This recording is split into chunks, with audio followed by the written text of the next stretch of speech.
وينكم يا رؤساء يا عرب يا زعماء يا عرب؟ ليش ما تحكوا كلمة حق وتقولوا بريك؟ قولوا بريك. بكف قتل فينا، بكف ذبح فينا.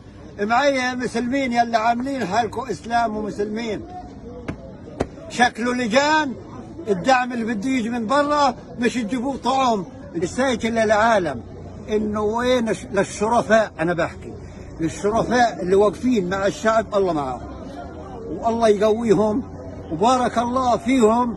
الدول المسلمة اللي واقفة تحكي كلمة حق.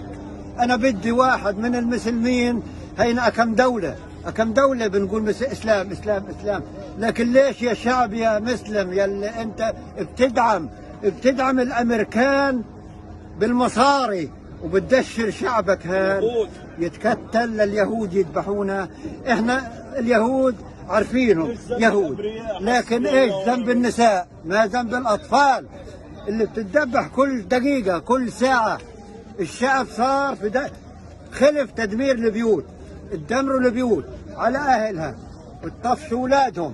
هذا اولاده مش عنده، هذا بناته شردين، هذا اولاده مش شايفين بعض. ليش؟ وينكم يا مسلمين؟ يحكوا كلمة حق، يحكوا كلمة حق وكلمة تنفعكم يوم ما ماتكم. كل واحد متآمر ومطبع على شعب الإسلام على